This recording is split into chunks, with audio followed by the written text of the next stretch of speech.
ઓમ નમઃ શિવાય. શ્રાદ્ધ ભાગ સંત એકનાથ પાઠ 2. નાનપણથી એકનાથને દાદીબા ગોખાવતી. દીકરા બોલ જો રામ કૃષ્ણ હરિ. એકનાથ પણ પોતાની કાલી ઘેલી ભાષામાં બોલતો. રામ કૃષ્ણ હરિ વાસુદેવ હરિ. દાદીબાને એકનાથની આ નિર્દોષ ભોળી સુખાકૃતિમાં સૂર્યપાણી દેખાતો અને તેની આંખો આંસુથી છલકાતી.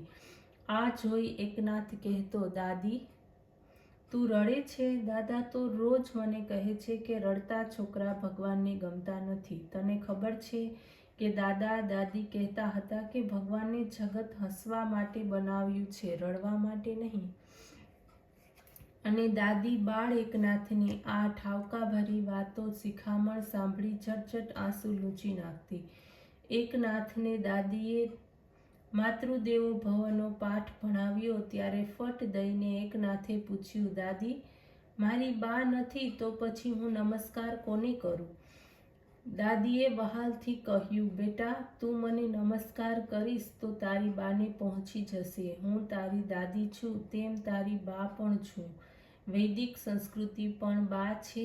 એક કાળે આપણી વૈદિક સંસ્કૃતિ વિશ્વમાન્ય થઈ હતી, પણ આજે એ સંસ્કૃતિ એક ખૂણામાં બેસીને રડે છે. બેટા તેને તું નમસ્કાર કરતો રહેજે, તેનું સતત સ્મરણ કરજે.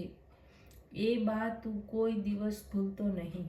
તે દિવસે ચક્રપાણીએ તેને પિતૃદેવો ભવનો પાઠ શીખવાડાવ્યો ત્યારે ફરી એકનાથે એ જ પ્રશ્ન પૂછ્યો, દાદા મારે બાપ નથી તો હું કોને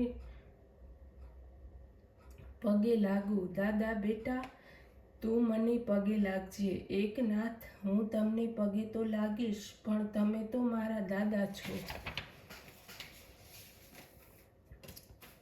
આ સાંભળીને ચક્રપાણીએ આંખો આંસુથી ભીંજાઈ ગઈ. તેમને સૂર્યપાણી યાદ આવ્યું. તેમણે આંખો લૂછી એકનાથને સમજાવ્યો, દીકરા આકાશમાંનો બાપ એ બધાનો બાપ છે, તેને તું કદી ભૂલતો નહીં. આજે લોકો તે બાપને ભૂલી ગયા છે. કેટલાક લોકો આજે તેને યાદ કરે છે, પણ દીન દુબળા અને લાચાર થઈને તું એમને ભૂલી જશે તો વાંધો નહીં, પણ તેની તેજસ્વી રીતે સેવા કરજે. આ રીતે ગળગૂથથી આ એકનાથને દાદા દાદી પાસેથી સંસ્કાર અને તેજસ્વી જીવન મળ્યા. તે કાળે મોગલોનું વર્ચસ્વ હતું. જૂના કાળની તપોવન પદ્ધતિ લગભગ લુપ્ત થઈ ગઈ હતી. ચક્રપાણી વિચાર કરતા હતા કે એકનાથને સારામાં સારું શિક્ષણ કેમ આપવું. છઠ્ઠું વર્ષ એકનાથને જનોઈ આપી. ગામના એક વિદ્વાન પંડિત એકનાથને ભણાવવા આવ્યા. પંડિતજી એકનાથને શાસ્ત્રીય પદ્ધતિથી ભણાવતા હતા. એકનાથની બુદ્ધિ ઘણી તેજસ્વી અને સ્મૃતિ શક્તિ પણ સારી હતી. ગુરુ મહારાજ તે સિદ્ધાંત ભણાવે તે એકનાથ શાહી ચૂપથી માફક સૂચી લેતો. જે વિષય ગુરુ ભણાવે તે વિષય એકનાથ તૈયાર કરી લેતો. કેટલીક વખત ગુરુને પણ એમ થતું હતું કે થઈ ગયેલો વિષય તો હું પાછો નથી ભણાવવાનો ને. એકનાથ પ્રશ્નો પૂછીને કેટલીક વખત ગુરુને મૂંઝવણમાં મૂકી દેતો હતો. એકનાથ 14 વર્ષનો થયો. સવારના પ્રહરે એકનાથને સાથે ચક્રપાણી ઘરના ઓટલા ઉપર બેઠા હતા. સામેથી એકનાથના ગુરુ આવ્યા. એકનાથે ઊભા થઈને ગુરુને નમસ્કાર કર્યા અને ઘરમાં ગયો.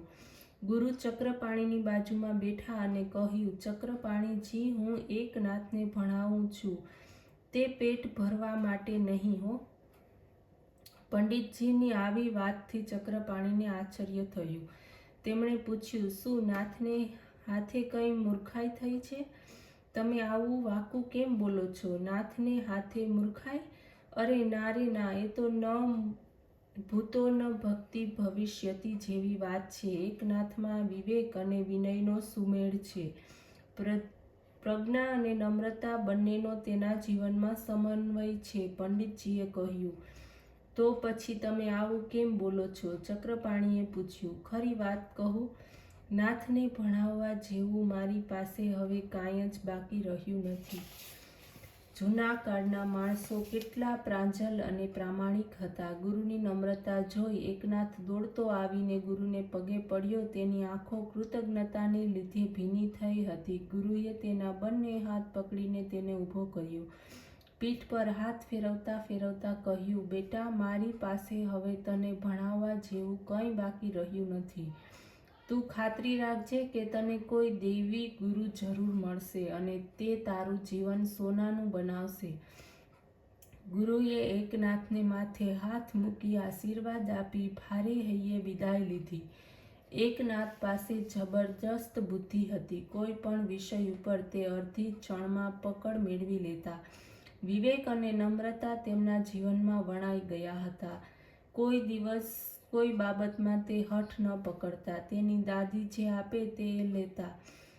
દાદા દાદીની આ જ અકળામણ હતી. તેમને સતત એમ થતું કે છોકરો કઈ હઠ પકડે અને અમે તે પૂરી કરીએ. છોકરાની હઠ પૂરી કરવામાં એક અનેરો આનંદ છે. છોકરો હઠ જ ના પકડે તો સંસારમાં આનંદ ક્યાંથી મળે? નાથ કંઈ જ ન માગતો. તેથી જ તો દાદા દાદીને આ ભર્યા ઘરમાં કંઈક ઓછાપણું લાગતું. એકનાથ એકાદ વખત પણ હઠ પકડે તેની તેઓ ઉત્સુકતાથી રાહ જોતા. એકનાથની પણ અજબ મૂંઝવણ હતી. 14 વર્ષની નાની વયે તેણે બધું જ ભણી લીધું હતું. નાથને ભણવામાં કંઈ બાકી ન રહ્યું અને તે છતાં તેની ઉંમર એટલી નાની હતી કે કોઈને એ ભણાવી પણ શકતો નહીં. આ મૂંઝવણ નિરાકરણ થતું ન હતું. ગામની બહાર એક શિવાલય હતું. રોજ સવારે એકનાથ નદી કિનારે ફરવા જતો, પક્ષીઓનો મધુર કલરવ સાંભળતો અને મંદિરમાં દર્શન કરી 2-3 કલાકે તે ઘેર પાછો ફરતો. પરંતુ આવું કેટલા દિવસ ચાલે? તે અકળાઈ ગયો. તેની સામે એક મોટી મૂંઝવણ હતી કે હવે શું કરવું? આ મૂંઝવણ તે કોને કહે? એક દિવસ તે શિવાલયના ગાભારામાં ગયો. શિવલિંગ ઉપર માથું મૂકી તે રડવા લાગ્યો. ભગવાન, તમારી પાસે ઘણા લોકો પોતાની સમસ્યાઓ લઈને આવતા હશે, પણ મારી મૂંઝવણ કંઈ જુદી જ છે. હું નાનો છું, તેથી કોઈને ભણાવી શકતો નથી અને ગુરુ કહે છે કે મારે હવે ભણવા જેવું કશું જ બાકી રહ્યું નથી. ભગવાન, મારી આવી કફોડી સ્થિતિ થઈ છે. તમે જ મને રસ્તો દેખાડો. તમે મને જ્ઞાન આપો. ભગવાન શિવજી જ્ઞાનરૂપ છે. તેમના મસ્તકમાંથી જ્ઞાન ગંગા વહે છે.